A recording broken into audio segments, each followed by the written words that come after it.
بسم اللہ الرحمن الرحیم فنعم المولا ونعم النصیر رب اشرح لی صدری ویسر لی امری واحلل عقدۃ من لسانی یفقہوا قولی اللہم صلی علی سیدنا محمد وعلی آل سیدنا محمد وعلی صحابہ وعلی ازواجہ اجمعین وبارک وسلم وصلی علیہ۔ الحمدللہ، اللہ تعالیٰ جل جلالہ کا لاکھ لاکھ شکر ہے کہ مالک الملک نے آج پھر ہمیں اپنی رضا کے لیے اپنی یاد میں محبت میں یہاں جمع ہونے کی توفیق اور موقع عطا فرمایا۔ لاکھوں اور کروڑوں درود اور سلام سرور انبیاء حبیب خدا حضرت محمد مصطفیٰ صلی اللہ علیہ وآلہ وسلم پر، جن کے طفیل یہ کرم ہوا۔ سامعین کرام، اللہ تعالیٰ نے قرآن پاک میں ارشاد فرمایا ہے، والذین جاؤ من بعدہم یقولون ربنا اغفر لنا ولاخواننا الذین سبقونا بالایمان ولا تجعل فی قلوبنا غلا للذین آمنوا ربنا انک رؤوف الرحیم۔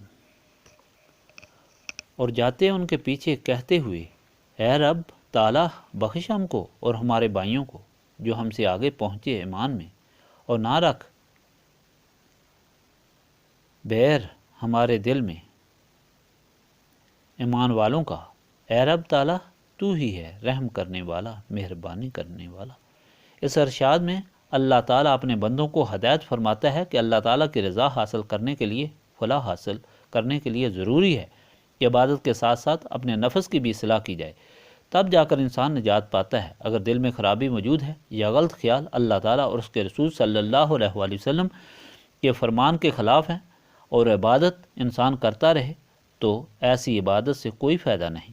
عبادت سے بھی یہی مطلوب ہونا چاہیے کہ نفس پاک ہو جائے اور نفسانی خواہشات سے چھٹکارا حاصل ہو جائے، کیونکہ اس کے بعد ہی تزکیہ نفس اور پھر ارتقاء شروع ہوتا ہے اور سینہ منور اور رضا الہی کا لطف حاصل ہوتا ہے۔ اور جو لوگ ایسا عمل نہیں کرتے وہ اس لطف سے محروم رہتے ہیں اور آخرت کی نعمتوں سے بھی محروم رہتے ہیں۔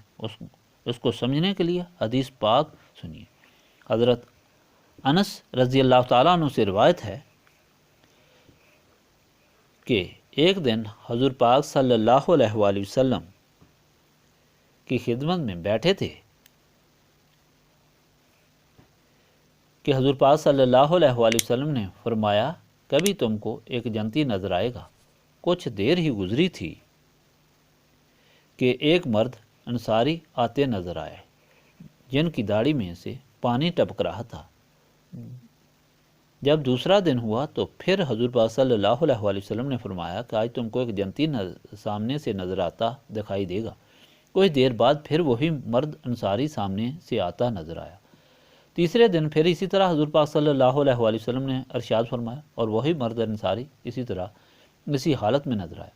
حضور پاک صلی اللہ علیہ وآلہ وسلم مجلس سے اٹھے تو عبداللہ بن عمر بن عاص ان کے پیچھے ہو گئے اور عرض کیا کہ بھائی صاحب، میں نے اپنے والد سے کچھ عرض کیا تو وہ خفا ہو گئے،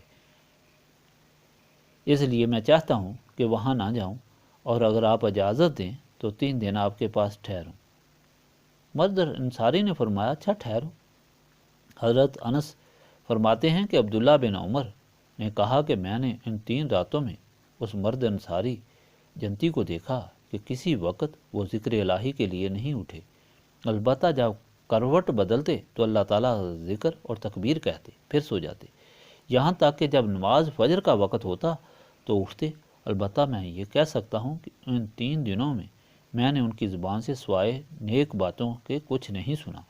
جب 3 دن گزرے تو قریب تھا کہ میرے دل میں یہ خیال جم جائے کہ ان کے عمل حقیر ہیں۔ میں نے ان سے عرض کی، بھائی صاحب، میرے اور میرے باپ کے درمیان کوئی رنجش نہ تھی۔